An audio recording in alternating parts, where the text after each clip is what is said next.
podcast is brought to you by PodPro Australia. Are you struggling to find the time for your marketing? That's BS. In this episode, I'll show you what to do with your time to make your marketing more meaningful.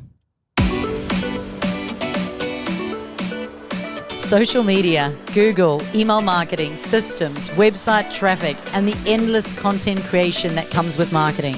It's overwhelming, right? Say goodbye to endless stress and hello to clarity with the Meaningful Marketing Podcast. In this podcast, I will share with you fast and free practical methods to help you manage, monetize, and market your business, all infused with a healthy dose of motivation. Let's do this. Welcome back to another episode of the Meaningful Marketing Podcast with Chantal, Gerardy. Today, I'm going to be going over something that you may not think is super important. However, when we get into it, you're going to see that it possibly is one of the most important things to help you stay on track and make your marketing more meaningful. Time blocking is an absolutely crucial aspect for any marketing manager. Many people will say to me, my marketing's not working. And when I say to them, show me in your diary where you have allocated time, where you've blocked out for working on your marketing or working in your marketing, show me that time in your calendar, in your diary.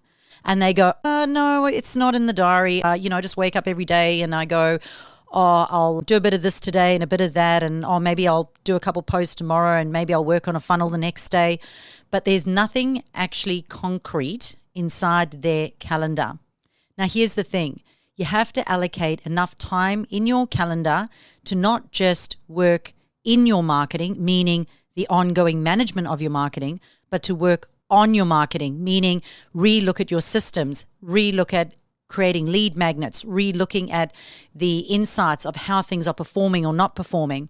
And it's absolutely fundamental that you have time in your calendar to work both in your marketing and on your marketing. By allocating dedicated blocks of time for specific marketing activities, you can streamline your workflow and achieve much better results. Plus, you can enjoy the process. Many of you may know that I was a triathlete in South Africa. And when I first started triathlon, you've got three disciplines. You've got swimming, you've got running, you've got cycling.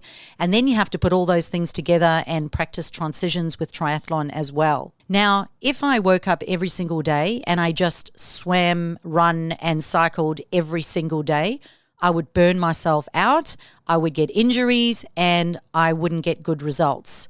And your marketing is exactly the same. If you wake up every single day and you try to do little bits of everything, you're going to burn out, it's going to be super exhausting, and you're not going to get the results that you want. So within triathlon, I had specific allocated tasks. So I would wake up in the morning and I would have in my calendar, I would be doing a swim, and maybe it would be an endurance swim. Then maybe in the afternoon, it would be strength training. The following day then might be running intervals. Then the next day might be cycle hill climbs. But all of it was specifically blocked in strategic orders to make sure that when you woke up every day, you had confidence knowing what it is that you were going to do, but also certainty in the fact that it was actually going to result in good results. So I'm going to share with you now some 4 strategies to help you. And what I believe is that if it's not in your diary, it's not going to happen.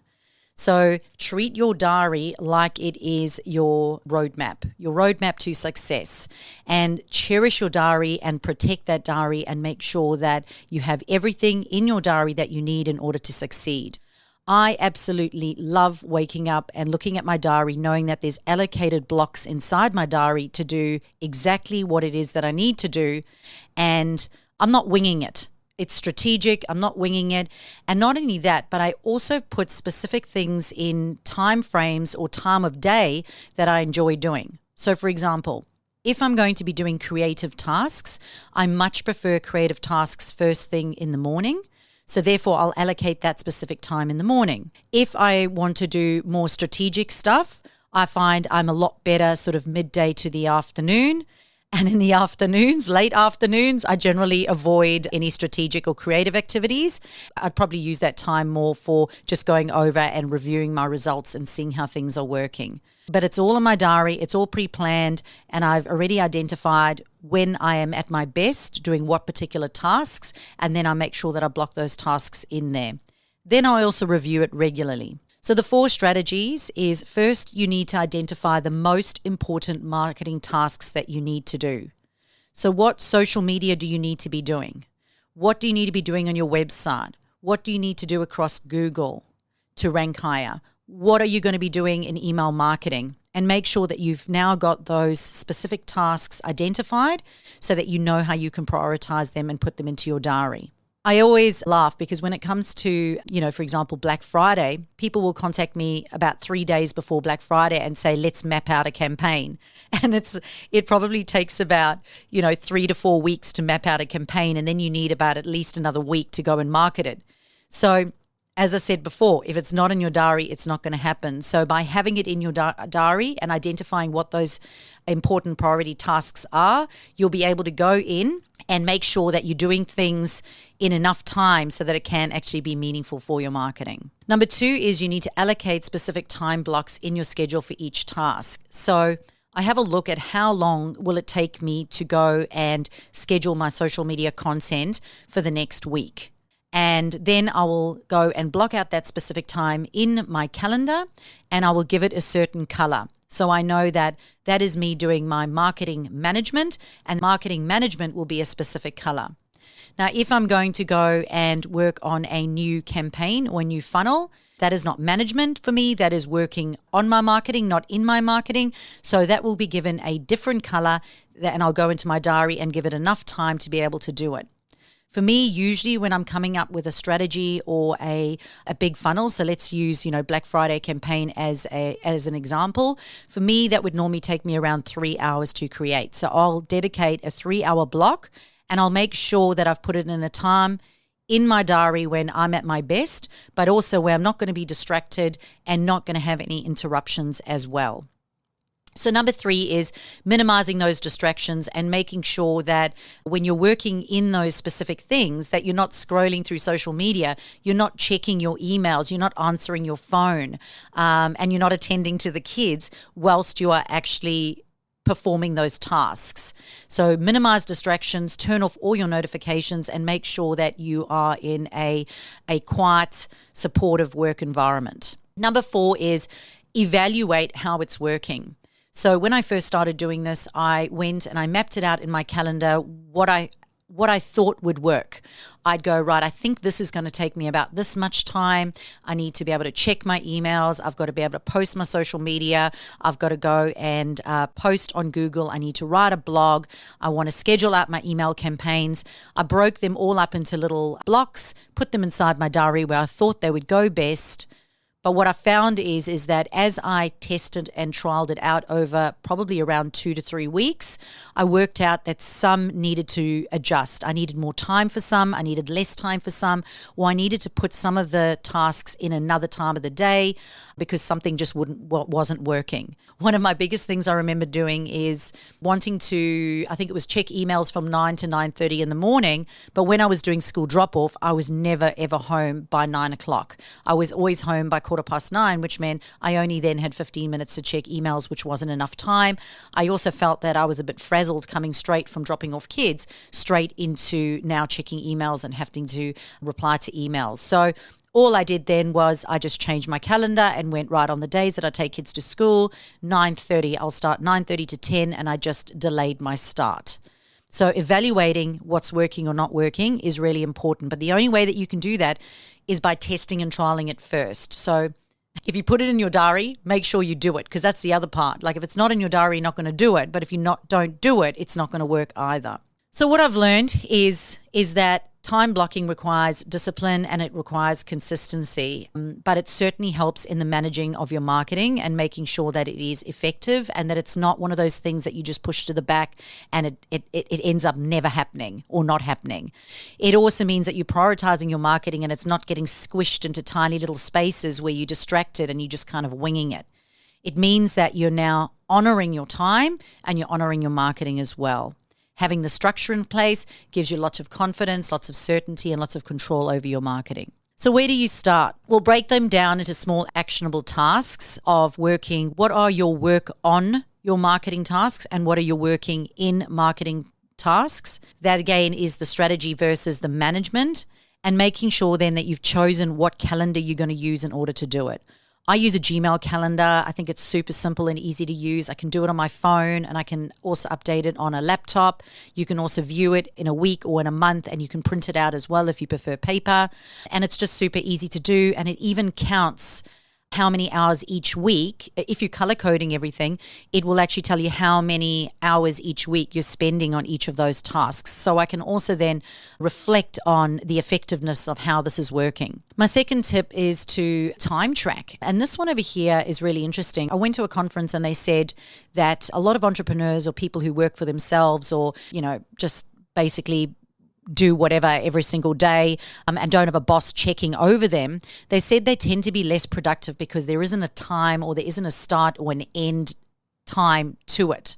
So what they recommended is that when you go in, you actually set a timer. Or for me, I've got my notifications on my calendar, so it beeps to say to me that now it is time for me to do this new activity.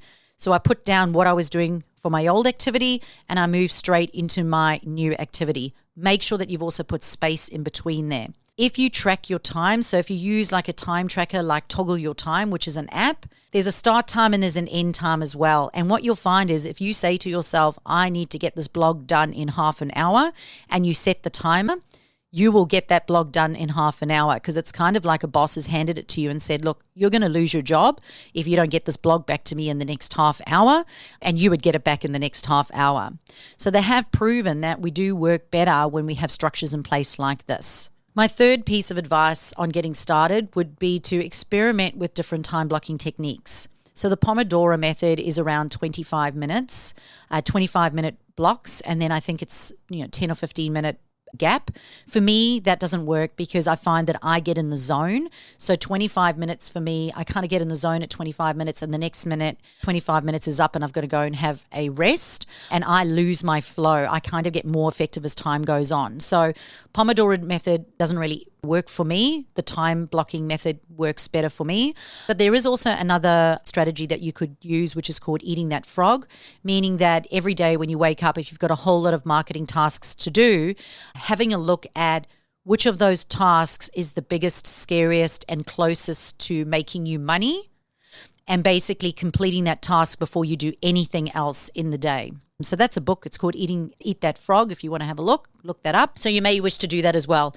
Generally, people avoid the scariest, biggest thing that they're not comfortable doing, and they keep putting it off. But usually that's the thing that they need to do to make the big difference inside their marketing. So for me, I'll look at which of these things is going to be more meaningful, profit-wise, and to my community, and I get that thing done before I go and get the other things done. Now, the opposite of that is I'm a little bit of a Jekyll and Hyde when it comes to this.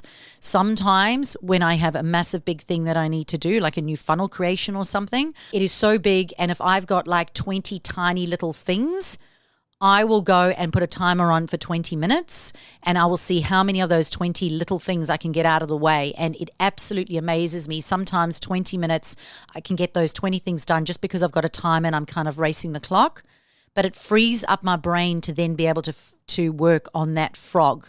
Eat that frog. So a little bit of a conundrum. I do go with my feeling, but my advice to you is to check in if you are procrastinating because it's uncomfortable, it's hard, it's challenging. And if it is hard, challenging, or uncomfortable, and you go, I'm procrastinating, no need to procrastinate, I've just got to get it done and just go and do it. The best slogan ever, just do it. So I encourage you to implement these techniques into your daily routine. And I'd love it if you could, in the comments below, share any of your experiences with time blocking. Have you ever time blocked before? What do you find works for you? Are you more creative in the morning? Are you more creative in the afternoon? Do you ever actually work on your marketing, or you're just constantly working in your marketing? Or perhaps you're avoiding working in your marketing or procrastinating around working in your marketing because you're not sure where to start or what to do. Yeah, really interested in your comments. Love it if you could put your comments in the comment below, and just let's help support each other in mastering a super valuable skill here that is going to help us excel in the management of our marketing. So to wrap it up, Time blocking is an absolute game changer for effective marketing management. You can jump onto my website, onlinebusinessmarketing.com.au, and there are some tips and resources around time blocking. And don't forget to subscribe to the podcast or on the website if you found any of this information interesting, and share it with someone that you know that could do with a little bit more better time management in their marketing day. Until next time, keep time blocking and conquering your marketing goals. This is Chantal Gerardy from the Meaningful Marketing Podcast. Thanks for listening in. Meaningful marketing is all about you making your marketing meaningful. If you've enjoyed today's episode, please hit that subscribe button. But subscribing means that you won't miss out on future episodes all about marketing and motivation. Stay inspired, stay focused, and make your marketing meaningful.